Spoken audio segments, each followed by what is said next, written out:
Good afternoon from the Brick School. This is November 2nd. That intro music was done as a class project at Amherst Middle School by a 7th grade student, JJ Bright. JJ put that song together as part of his class project, and wow, very impressed. So thank you for that, JJ. One of the most important things that happened this week was our NEASC visit. NEASC is the New England Association of Schools and Colleges, and they are the accrediting agency for all the high schools and colleges in New England. Every 10 years, they have to come and visit and review our high school from top to bottom. Our staff members have been working on NEASC accreditation for the past several months, well over a year for some folks. And the visit this week was a culminating event, and it went exceptionally well.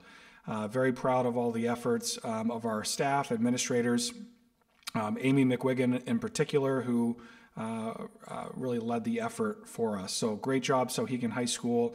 I look forward to reviewing the NEASC report and using that as a guide for us for any future actions, ways to improve for us. So thank you for that. This week on Halloween, the Ethics Forum from Sohegan visited Mount Vernon Village School for most of the day. Over 50 students from the high school attended, and it was an amazing event. Seeing all of the Mount Vernon students watch as these high school kids did a skit and did a dance, and then met individually with kids in classrooms and spent the day on the playground at lunch, helping them with math, and giving each student a personally decorated pumpkin for them to take home. Just a remarkable thing. Even the students that had been through Mount Vernon Village School that were in high school now got to be recognized, and they remember that day from when they got to participate in it when they were at the school. Wonderful event. So proud of the students who participated and led that event. So nice job, Ethics Forum. One issue that's new this year, it regards our budgets. We're in the process of developing our proposed budgets for the next fiscal year, which starts next July 1st and goes through next school year. And as you may know, if a budget doesn't pass, then there's a default budget that becomes the amount of money that the school districts have to operate. The default budget law has changed this past year, which will change how default budgets are calculated. Specifically, things like multi-year contracts for transportation or any other multi-year contract, those increases for future years of a contract can't be included in a default budget any longer.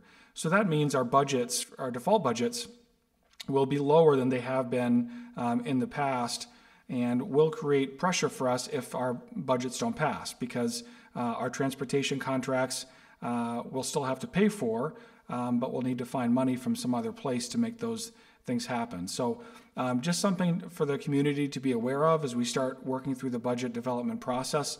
You'll notice this year that there might be larger differences between our default budgets and our proposed budgets, and that really comes because of the result of the laws being changed this past year. So we look forward to our community being engaged in our budget process, providing questions for us. We'll give you that we can answer for you, and we hope that many people take the time to go through and understand our school budgets as we move through from now through March, when we get the opportunity as townspeople to vote on those budgets.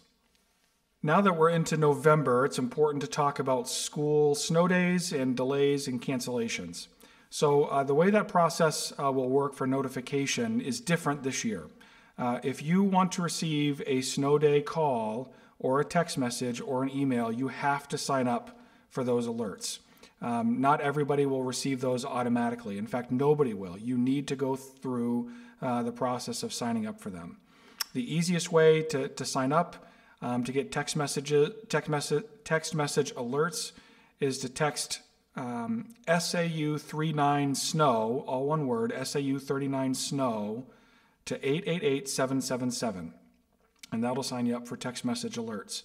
If you want a phone call or an email, you need to go to our website and look for the link to sign up for snow day cancellations that way. So just a heads up, you will not get notified unless you sign up for those alerts. This weekend, we have more of our fall sports teams that are into tournaments. This weekend, I want to highlight 3 of them.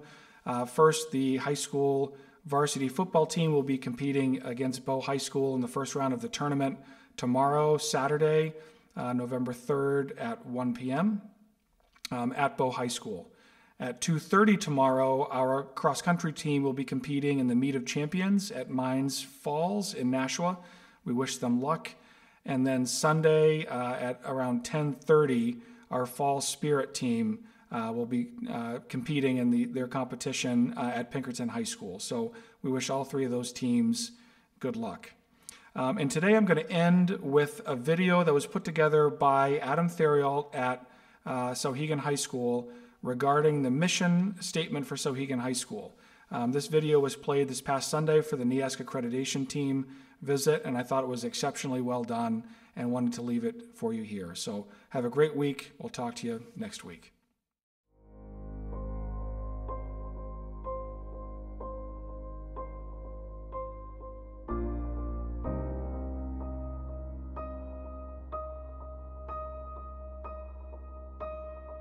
Souhegan High School aspires to be a community of learners.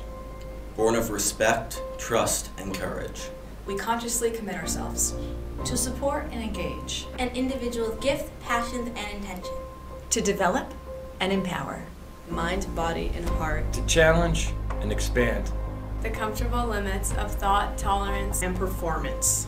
To inspire and honor the active stewardship of family, nation, and globe.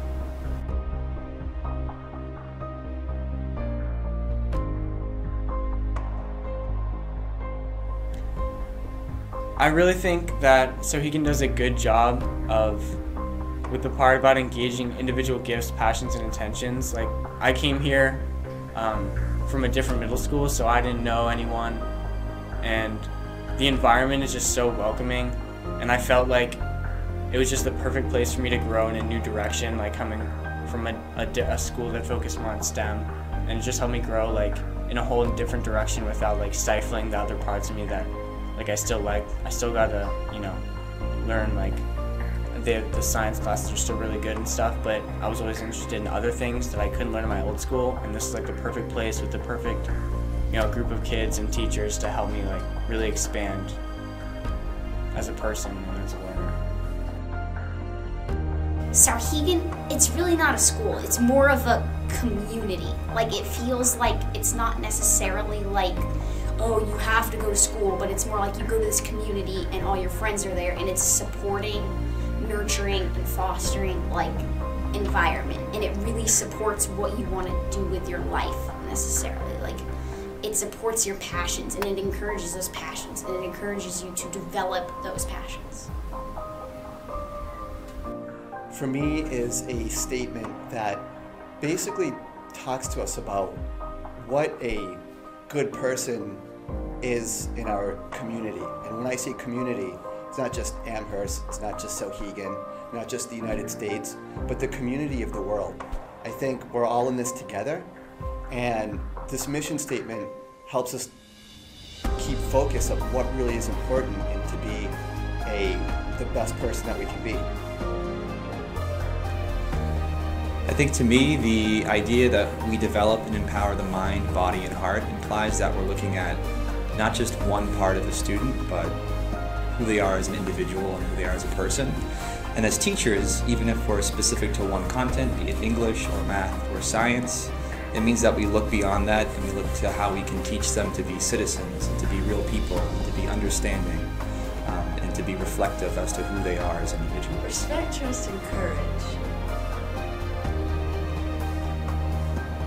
I think of it definitely as respecting the people I'm working with, teacher or student, and to be able to trust that we'll all be doing what we're supposed to do so that we can all learn from teacher or student. We can all learn from our experiences here with students, with teachers, with activities we do in school, and just having the courage to do that in a school environment, because it's definitely scary to be with like people you've known your entire life and like come out of your shell and ask questions and just things that you'd sort of expect in a school environment.